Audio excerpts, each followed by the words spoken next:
The village of Patchogue is a pioneer in downtown revitalization. They were the first to create a must-visit dining scene on Long Island, drawing crowds to the South Shore. Over the past 20 years, the village's profile has grown younger.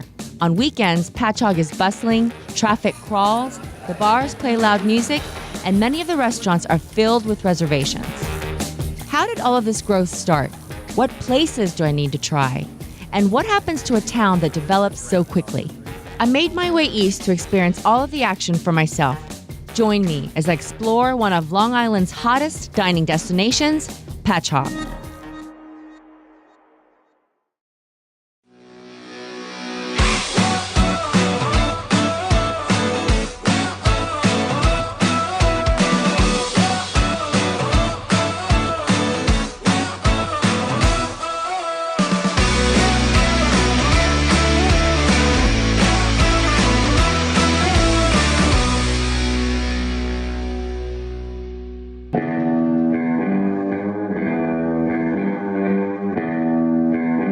Patchogue is a natural center for change, a transportation hub with the LIRR, ferry service to Fire Island, and an airport just minutes away. The town used to be a regional commercial and retail center in the 1950s, but in the 70s and early 80s, when Sunrise Highway was built nearby, Patchogue's business district started to decline. Vacancies multiplied, and the last department store closed in 2003, leaving behind a main street deserted, just a shadow of what it once was. But a lot has changed, and fast. If you want to eat well and have fun here, these are the spots that are a must on your hit list.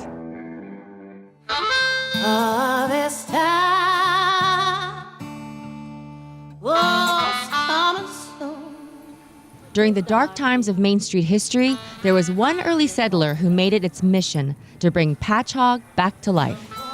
In 1996, the Brickhouse Brewery and Restaurant opened in a century-old building on East Main Street, long before other eateries. 4 local Patchogue boys unveiled Long Island's first brewery and also gave locals hope that the town could renew and improve.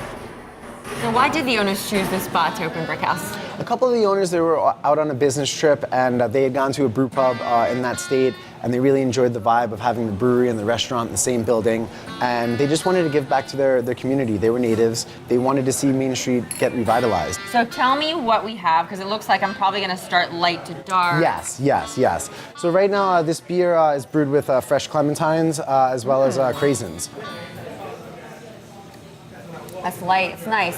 I could get into this when the weather's warm. A little bit of that citrus pop. Yeah. It's not too fruity, it's still balanced and refreshing. It reminds me of like a Hefeweizen. Yes. Right? And then it gets darker, we've got...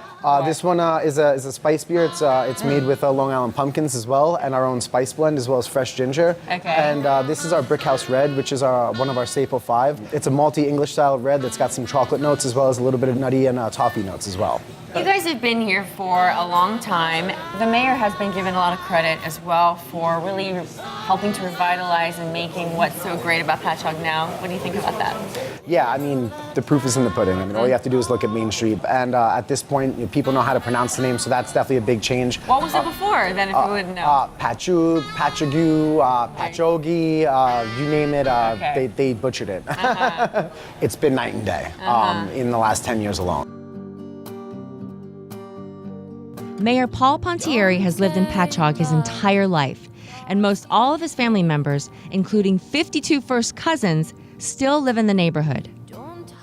Grew up in this place. We have seen it through the good, the bad, and the ugly. The mayor, whose father ran a luncheonette on South Ocean Avenue in the 50s, credits some of the Renaissance to the construction of new housing downtown. 2 decades later, countless other restaurants have opened their doors. Bobby Q began serving in 2006, then Parabelle Food Bar debuted just down the street. Dozens of new eateries in the hub of downtown Patchogue cater to tastes for coffee, beer, brunch, and burgers. The choices are bountiful. Instead of just one dependable coffee spot, there are 3. Patchogue is really the town.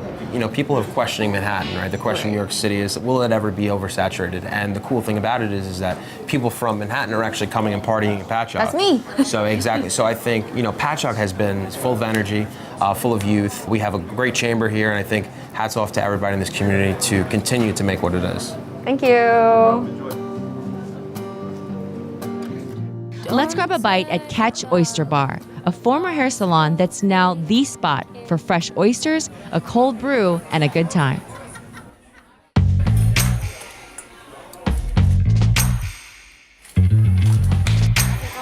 So tell me about Catch. This is a place where locals can come to get fresh oysters, so many more things, right? Absolutely. We've got a lot of really fresh seafood, and we try to stay as local as possible with everything that we get. The Brickhouse Brewery was sort of the original Kickstarter to all of this, and your father was once an owner. Sure, yeah, he was a partner when they opened that up. We like to say it was kind of like the start of this whole, revitalization process in Patchogue. Right now, it's a younger town, but there's so much for everybody of all ages. You know, seafood never goes out of style. Never, for sure. Catch isn't the only restaurant that's mastered seafood. So has Toro, tapas, and tequilas.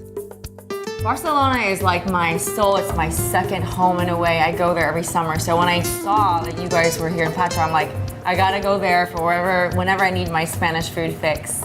Luckily, I found a chef who knew the right ingredients, the right balance, which is everything. Now you lived in Patchogue for, you said half your life, you told me earlier, right? Half my life. New mayor came in. He first started with the condominiums on South Ocean Avenue, and his idea progressed slowly and slowly and slowly to Main Street. We're gonna go into the kitchen, and I'll cook with your chef and see all the beautiful things you have on the menu. We're gonna put him to bed for a little while to get nice and warm. Oh, and the legs immediately start cooking and curling up. We're gonna let that saute. What do you need now? I need potatoes with onions. Okay, potatoes and onions. Very classic Spanish preparation. That's it. That's it? Yeah. So let's plate it then. Is it ready? Yeah, it's ready Okay, for plate. let's plate. Potatoes. They're definitely nice and crispy. I see that little golden brown happening. And we're gonna add the pulpo, our octopus. Get those nice slash marks inside so that when you take it to the table, when you guys order it, it's much easier for you to have a nice bite. And what are you adding? It's lemon aioli. Adds a nice creamy texture to the octopus dish. All right, so Lemon that's foam. lemon foam. Yes. I think that looks beautiful. And thanks to you, you have these bites already happening for me. I'm gonna go in for a nice crispy suction. A little microgreen, a little lemon foam in the potato. Are you ready? Uh-oh. Good? That is so good. Chef Andres, thank you so much. That's really delicious.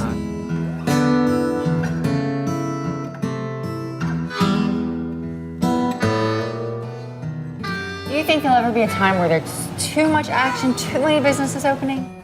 I don't know whether you know that. You know, is it going to be a cost factor? Is it going to be that we run out of buildings? It's an infrastructure issue that we have to deal with.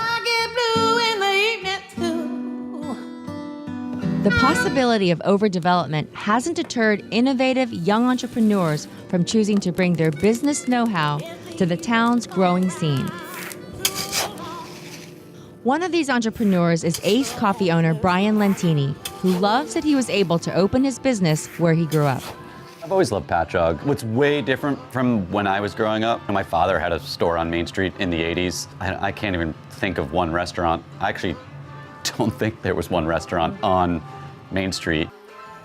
His roastery supplies brews to other businesses around the island, including Knoll Cafe, also home to fellow entrepreneur Mackenzie Miller.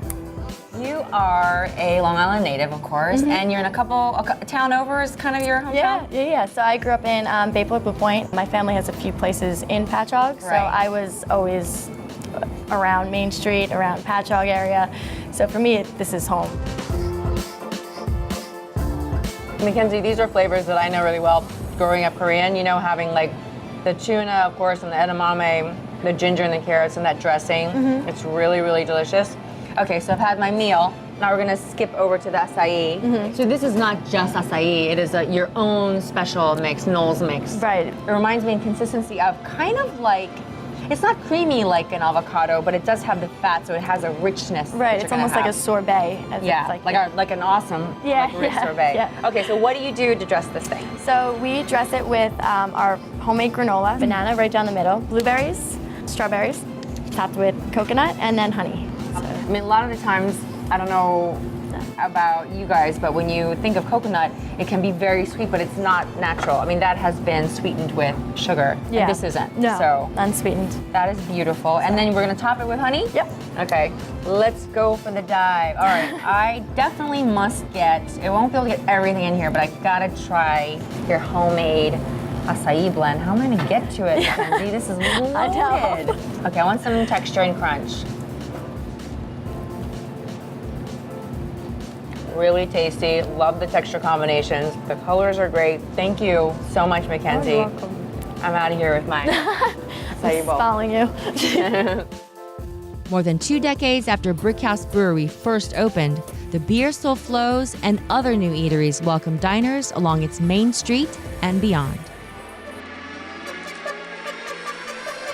The town is a great example of how well-planned development and commerce can change a former downtrodden area into a thriving modern community.